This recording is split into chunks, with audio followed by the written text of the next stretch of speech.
U പിയിൽ I love Muhammad എന്ന ക്യാമ്പയിൻ്റെ ഭാഗമായി ഉണ്ടായ അക്രമ സംഭവങ്ങൾ എന്താണെന്ന് നമുക്കെല്ലാവർക്കും അറിയാം. അതിനെ തുടർന്ന് പോലീസ് ആക്ഷനിൽ അവിടെ എന്ത് സംഭവിച്ചു എന്നും ആരൊക്കെ അറസ്റ്റിലായെന്നും എത്ര പേർക്കെതിരെ കേസെടുത്തെന്നും ഒക്കെ വ്യക്തമാണ്. ഇതുമായി ബന്ധപ്പെട്ട് ഈ ക്യാമ്പയിനുമായി ബന്ധപ്പെട്ട് നേരത്തെ ഇത്തിഹാദ് ഇ മില്ലത്ത് കൗൺസിൽ മേധാവി തൗഖീർ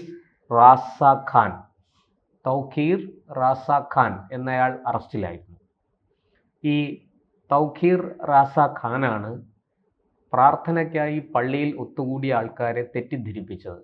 പോലീസ് നമ്മെ പ്രതിഷേധിക്കാൻ അനുവദിക്കുന്നില്ല, പോലീസ് നമ്മളെ ഒത്തുചേരാൻ അനുവദിക്കുന്നില്ല എന്നൊക്കെ പറഞ്ഞ് ഈ ജനങ്ങളെ ഇളക്കി വിട്ടത് ഈ തൗഖീർ റാസ ഖാനാണ്. ഈ പറഞ്ഞതുപോലെ ഇത്തിഹാദ് ഇ മില്ലത്ത് കൗൺസിലിൻ്റെ അധ്യക്ഷനാണ്. ഇയാളുടെ ഉറ്റ അനുയായി, ഇയാൾ അറസ്റ്റിലായി കഴിഞ്ഞ് അവിടെ മറ്റൊരു സംഭവമുണ്ടായി. അന്ന് ഈ പറഞ്ഞതുപോലെ ഈ വിശ്വാസികൾ എല്ലാവരും കൂടി റോഡിലിരുന്ന് നിസ്കരിക്കാനും ഗതാഗതം തടസ്സപ്പെടുത്താനും ഒക്കെ തുടങ്ങി. പോലീസ് അവരെ മാറ്റാൻ ശ്രമിച്ചപ്പോൾ അവർ പോലീസിനെ ആക്രമിച്ചു. തുടർന്ന് പോലീസ് വലിയ രീതിയിൽ അവിടെ നടപടി സ്വീകരിച്ചു. അങ്ങനെയാണ് അവിടെ നിരവധി പേർ അറസ്റ്റിലാവുകയും ഈ കുഴപ്പങ്ങൾക്കെല്ലാം കാരണക്കാരനാണ് എന്ന് മനസ്സിലാക്കി തൗഖീർ റാസ ഖാനെ പോലീസ് അറസ്റ്റ് ചെയ്യുകയും ചെയ്തത്. അതിനെ തുടർന്ന് ഇയാളുടെ ശിഷ്യൻ, അതായത് ഈ തൗഖീർ റാസ ഖാൻ്റെ ശിഷ്യൻ നദീം, ഈ നദീമും ഇപ്പോൾ കസ്റ്റഡിയിലായിട്ടുണ്ട്. ഈ ഖാൻ അറസ്റ്റിലായതിന് പുറകെ നദീം പോലീസ് സ്റ്റേഷനിൽ വരികയും ഇനി പ്രശ്നങ്ങളൊന്നും ഉണ്ടാകില്ല, ഞങ്ങൾ സമാധാനപരമായിട്ട് പള്ളിയിൽ ഒത്തുചേർന്ന് പ്രാർത്ഥിക്കാൻ മാത്രമേ ഒത്തുചേരുകയുള്ളൂ എന്നൊക്കെ പോലീസിനെ പറഞ്ഞ് വിശ്വസിപ്പിക്കുകയും അത് വ്യക്തമാക്കുന്ന ഒരു കത്ത് ബറേലി SSPക്ക് നൽകുകയും ചെയ്തു. ബറേലി SSP അനുരാഗ് ആര്യയ്ക്കാണ് ഇവർ കത്ത് നൽകിയത്. ഈ കത്ത് വ്യാജമാണെന്ന് പിന്നീട് തിരിച്ചറിഞ്ഞു. അന്വേഷണത്തിൽ അത് പോലീസിന് മനസ്സിലായി. ഇപ്പോൾ ഈ നദീമും കസ്റ്റഡിയിലാണ്. കാരണം ഈ നദീം ഇത്തരത്തിൽ പള്ളിയിൽ പ്രാർത്ഥന മാത്രമേ നടക്കുകയുള്ളൂ എന്ന് പോലീസിന് ഉറപ്പ് കൊടുത്തിട്ട് 55 പേരെ വാട്സാപ്പിലൂടെ വിളിച്ചു വരുത്തി. ആ 55 പേർ ചേർന്ന് 1600 പേരെ അല്ലാതെ വിളിച്ചു വരുത്തി. ഇവരെല്ലാവരും കൂടെ ചേർന്നാണ് ഈ പറയുന്ന പോലെ അവിടെ രണ്ടാമതൊരു വലിയ പ്രതിഷേധവും അതിൻ്റെ ഭാഗമായിട്ട് പോലീസിനെ ആക്രമിക്കാനും ഒക്കെ ശ്രമിച്ചത്. ഇത് ഈ CAA NRC വിരുദ്ധ കലാപം യു പിയിലും മറ്റുമൊക്കെ നടന്നല്ലോ, ഡൽഹിയിലും മറ്റുമൊക്കെ നടന്നല്ലോ. സമാനമായ രീതിയിലാണ് യു പിയിലും ഇവർ ഇത് സംഘടിപ്പിച്ചത്. അതാണ് പോലീസ് നടപടിയിൽ 2 പേർ കൊല്ലപ്പെടുകയും 22 പേർക്ക് പരിക്കേൽക്കുകയും ചെയ്തത്. അങ്ങനെ ഈ CAA NRC വിരുദ്ധ സമരത്തിന് സമാനമായ രീതിയിൽ ഇവർ ഈ പ്രതിഷേധം സംഘടിപ്പിച്ചപ്പോൾ മുൻനിരയിൽ കുട്ടികളെയാണ് അണിനിരത്തിയത്. നോക്കൂ, ഞെട്ടിക്കുന്ന വിവരങ്ങളാണ് ഇപ്പോൾ പുറത്തു വന്നുകൊണ്ടിരിക്കുന്നത്. മുൻനിരയിൽ കുട്ടികളെ അണിനിരത്തി ഈ പ്രതിഷേധം, ഈ പ്രക്ഷോഭം സംഘടിപ്പിച്ചു. ആ കുട്ടികളെ മുന്നിൽ നിർത്തിയപ്പോൾ സ്വാഭാവികമായിട്ടും പോലീസ് നടപടിക്ക് പോലീസ് ഒന്ന് മെല്ലെ പോയി. കാരണം കുട്ടികളെ എങ്ങനെയാണ് പിടിച്ചു മാറ്റുക? കുട്ടികളെ എന്തെങ്കിലും ചെയ്താൽ അത് ശരിയല്ലല്ലോ, അത് ബുദ്ധിമുട്ടല്ലേ എന്നവർ ഒന്ന് ചിന്തിച്ചു. ഈ കുട്ടികളെ മുന്നിൽ നിർത്തിയിട്ടാണ് പിന്നിൽ നിന്ന് തുരുതുരാ പോലീസിന് നേരെ കല്ലെറിഞ്ഞത്. അവസാനം പോലീസിന് മറ്റ് വഴികളില്ലാതെ ഇവർക്കെതിരെ ആക്ഷൻ എടുക്കേണ്ടി വന്നു. ഈ ഗലീൽ സ്കൂൾ കവല, അതുപോലെ ശ്യാംഗഞ്ച് എന്നീ സ്ഥലങ്ങൾ കേന്ദ്രീകരിച്ചാണ് ഈ നദീമിൻ്റെ അനുയായികൾ, നദീം ക്ഷണിച്ചു വരുത്തിയ 55 പേരും അവർ ക്ഷണിച്ചു വരുത്തിയ 1600 പേരും നിലയുറപ്പിച്ചത്. അവിടെ ഇരുന്നു കൊണ്ടാണ്, അല്ലെങ്കിൽ അവിടെ നിന്നുകൊണ്ടാണ് അവർ പോലീസിനെ ആക്രമിച്ചത്. അങ്ങനെ മറ്റ് വഴികളില്ലാതെ ഈ ആൾക്കൂട്ടത്തെ ഇങ്ങനൊരു വലിയ ഇതിന് പ്രേരിപ്പിച്ച് പോലീസിന് നേരെ തിരിച്ചുവിട്ടപ്പോൾ പോലീസിന് മറ്റു വഴികളില്ലാതെ ഇവർക്കെതിരെ ആക്ഷൻ എടുക്കേണ്ടി വന്നു. ഈ കുട്ടികളെ വളരെ പെട്ടെന്ന് തന്നെ അവിടെ നിന്ന് മാറ്റുകയും പോലീസ് ഇവർക്കെതിരെ കണ്ണീർ വാതകം പ്രയോഗിക്കുകയും ലാത്തിച്ചാർജ് നടത്തുകയും ഒക്കെ ചെയ്തു.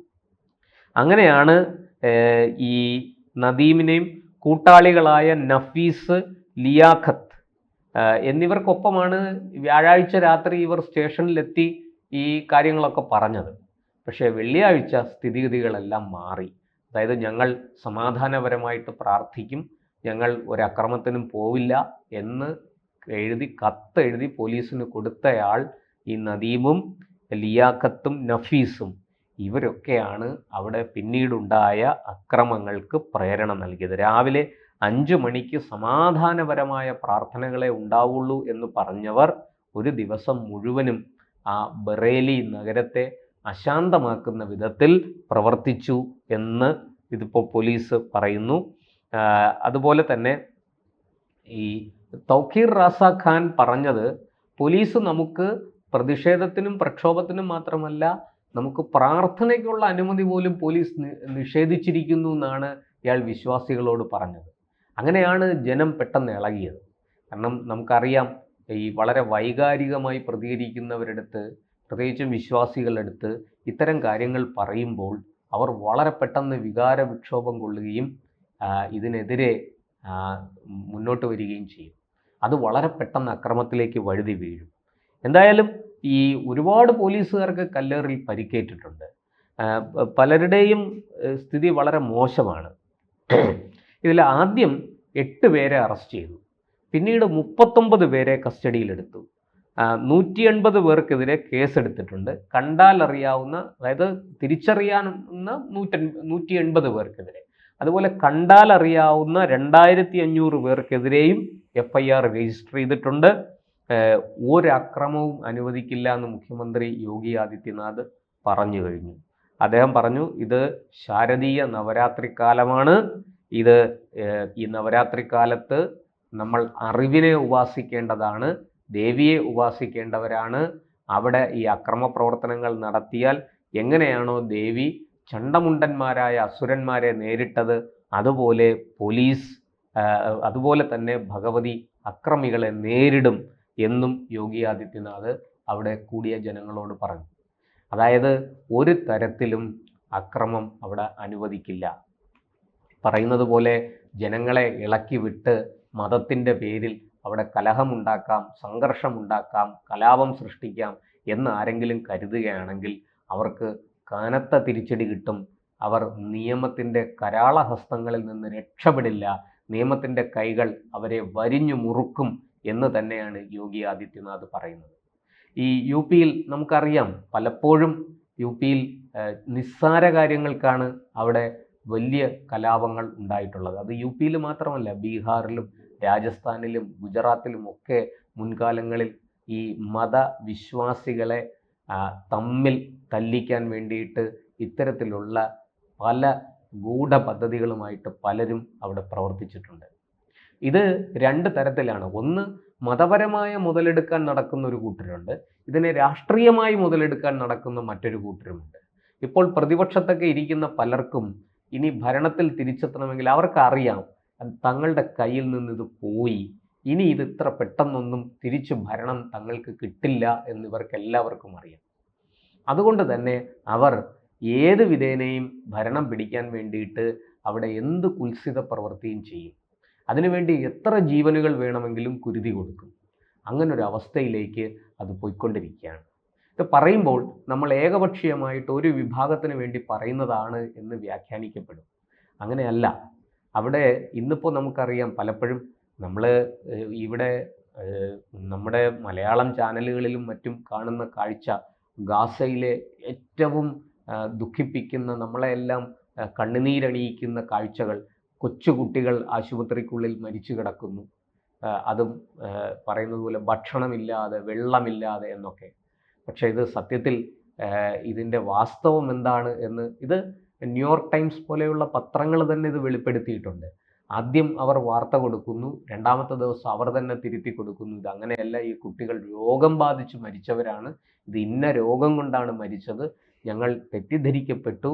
ഈ വാർത്ത ശരിക്കും പാലസ്തീൻ എന്ന് പറയുന്ന പ്രദേശത്തുനിന്ന് അവരുടെ ഔദ്യോഗിക പത്രക്കുറിപ്പായിട്ട് വരുന്നത് അവരുടെ ഔദ്യോഗിക പത്രക്കുറിപ്പല്ല, അത് ഹമാസിൻ്റേതാണ്. ഇത് തിരിച്ചറിയാൻ നമ്മുടെ മാധ്യമങ്ങൾക്ക് കഴിയുന്നില്ല. ഇവിടെയും അതുപോലെ തന്നെയാണ്. ഒരു ചെറിയ വിഭാഗം ആൾക്കാർ ഒരു വലിയ വിഭാഗം വിശ്വാസികളെ മുതലെടുക്കുകയാണ്. അവരെ അക്രമത്തിന് പ്രേരിപ്പിക്കുകയാണ്. നോക്കൂ, നിങ്ങളുടെ മതവിശ്വാസത്തെ നശിപ്പിക്കുന്ന പ്രവർത്തനങ്ങൾ ഇവിടെ ഉണ്ടാകുന്നു, പോലീസിൽ നിന്നോ ജുഡീഷ്യറിയിൽ നിന്നോ നീതി ലഭിക്കില്ല എന്നൊക്കെ പറഞ്ഞ് ആൾക്കാരെ എരികേറ്റി അക്രമത്തിന് പ്രേരിപ്പിക്കുകയാണ്, അവരെ തെരുവിലിറക്കുകയാണ്. അങ്ങനെ തെരുവിലിറങ്ങുന്ന ജനം പോലീസിന് നേരെ കല്ലെറിയും, പോലീസിൻ്റെ വാഹനം കത്തിക്കും, അവിടുത്തെ വീടുകൾ ആക്രമിക്കും, കൊള്ളയടിക്കും, ഇതൊക്കെ ചെയ്യും. ഇത് ഉരുക്കുമുഷ്ടി ഉപയോഗിച്ച് മുമ്പൊക്കെ മാറി മാറി ഭരിച്ചിരുന്ന സർക്കാരുകളെല്ലാം ഈ കലാപം ഉണ്ടാകുമ്പോൾ കയ്യും കെട്ടി പോലീസ് എവിടെയെങ്കിലും നോക്കിയിരിക്കും. കലാപമെല്ലാം തീർന്നതിന് ശേഷം അവർ വരും, എന്തെങ്കിലുമൊക്കെ ചെയ്യും. രാഷ്ട്രീയക്കാർ വന്ന് കള്ളക്കണ്ണീരൊഴുക്കും, വലിയ രീതിയിൽ അവർ പ്രസംഗങ്ങളൊക്കെ നടത്തും. പക്ഷെ ഇപ്പോൾ യോഗി ആദിത്യനാഥിൻ്റെ നേതൃത്വത്തിൽ നടക്കുന്നത് അങ്ങനെയല്ല. കലാപം ഉണ്ടായാൽ ഉടനടി അത് അടിച്ചമർത്താനുള്ള സേനയെ അവിടെ വിന്യസിക്കും. പ്രത്യേക പരിശീലനം സിദ്ധിച്ച, കമാൻഡോ പരിശീലനം സിദ്ധിച്ച പോലീസുകാരാണ് ഈ കലാപം നേരിടാൻ ഇറങ്ങുന്നത്. മുഖം നോക്കാതെ, ഏത് മതവിഭാഗത്തിൽപ്പെട്ടവരായാലും ശരി, ഏത് ജാതിക്കാരായാലും ശരി, ഇനി ഏത് സംസ്ഥാനത്തുള്ളവരായാലും ശരി, പോലീസ് മുഖം നോക്കാതെ നടപടിയെടുത്തിരിക്കും. അത് ആരാണ്, അവരുടെ മതം എന്താണ്, അവരുടെ വിശ്വാസം എന്താണ് എന്ന് നോക്കിയിട്ടല്ല, ആഞ്ഞടിച്ചിരിക്കും പോലീസ്. ഒരു സംശയവുമില്ല, അത് യോഗിയുടെ പോലീസാണ്. അത് നമ്മളിപ്പോൾ അവിടെ കാണുന്നു. അതുകൊണ്ട് തന്നെ 24 മണിക്കൂർ വേണ്ട അവിടെ കലാപം ഉണ്ടാക്കിയവർ അകത്താകാൻ. ഇത് എത്ര കേസുകളിൽ നമ്മൾ കണ്ടു. ഈ കഴിഞ്ഞ 7 വർഷമായിട്ട് 8 വർഷമായിട്ട് ഇതുപോലെ കലാപം ഉണ്ടാക്കിയ എത്രയോ കേസുകൾ. അവിടെയെല്ലാം കുറ്റവാളികൾ വളരെ കൃത്യമായിട്ട് ശിക്ഷിക്കപ്പെടുന്നുണ്ട്. ഒരു കുറ്റവാളി പോലും ഈ നിയമത്തിൻ്റെ കണ്ണ് വെട്ടിച്ച് രക്ഷപ്പെടുന്നില്ല എന്ന് മാത്രമല്ല, ഒരു നിരപരാധി പോലും ശിക്ഷിക്കപ്പെടുന്നില്ല. ഒരു നിരപരാധിയെ പോലും പോലീസ് ഈ അറസ്റ്റ് ചെയ്തതായോ നടപടി സ്വീകരിച്ചതായോ അല്ലെങ്കിൽ ഈ കലാപം അമർച്ച ചെയ്യാനുള്ള ശ്രമത്തിനിടയ്ക്ക് പോലീസിൻ്റെ ഉപദ്രവം ഏൽക്കേണ്ടി വന്നതായോ നമുക്ക് ഇന്നുവരെ ഒരു വാർത്തയും റിപ്പോർട്ട് ചെയ്തിട്ടില്ല. അത് തന്നെ ഇവരുടെ ഏറ്റവും വലിയ നേട്ടമാണ് സർക്കാരിൻ്റെ. അവിടെ ഇപ്പോൾ ഈ പറഞ്ഞതുപോലെ മുഖം നോക്കാതെ, എത്ര ഉന്നതനായ മതനേതാവാണെങ്കിലും ശരി, ഏത് മതവിഭാഗത്തിൽപ്പെട്ടയാളാണെങ്കിലും ശരി, അയാൾക്കെതിരെ മുഖം നോക്കാതെ നടപടിയെടുത്തിരിക്കും. അതേസമയം നിരപരാധിയായ മനുഷ്യൻ എത്ര ദുർബലനാണെങ്കിലും ശരി, ഏത് മതവിഭാഗത്തിൽപ്പെട്ടയാളാണെങ്കിലും ശരി, ആ ആളിനെ സംരക്ഷിക്കുകയും ചെയ്യും. ഇതാണ് ഇപ്പോൾ യു.പിയിൽ നടന്നു വരുന്നത്. അതുകൊണ്ട് തന്നെ ജനങ്ങളുടെ പരിപൂർണമായ പിന്തുണ യു.പി സർക്കാരിനും യു.പി പോലീസിനുമുണ്ട്. മുമ്പൊക്കെ യു.പി പോലീസ് എന്ന് പറഞ്ഞാൽ വളരെ കഴിവുകെട്ട ഒരു പോലീസായിരുന്നു. ഇന്നങ്ങനെയല്ല. അവർ അവരുടെ എല്ലാ ശക്തിയും ഉപയോഗിച്ച് ഇത്തരം കുഴപ്പങ്ങൾ ഉണ്ടാക്കുന്നവരെ അടിച്ചമർത്താൻ മുന്നിൽ നിൽക്കുന്നു. അതുകൊണ്ട് തന്നെ യു.പി ഒരു മാതൃകയായി മാറിയിരിക്കുകയാണ്. ഈ പറയുന്നത് പോലെ അപരാധികൾക്ക് പേടി സ്വപ്നവും നിരപരാധികൾക്ക് സമാധാനവും ശാന്തിയും നൽകുന്ന ഒരു ഭരണ വ്യവസ്ഥ ഇന്ന് യു.പിയിലുണ്ട്. അതുകൊണ്ട് ഒരു ഖാനും അവിടെ ഒരു പിത്തലാട്ടവും നടത്താൻ സാധിക്കില്ല. നടത്തിയാൽ അഴിക്കുള്ളിലാകുമെന്ന് തീർച്ച.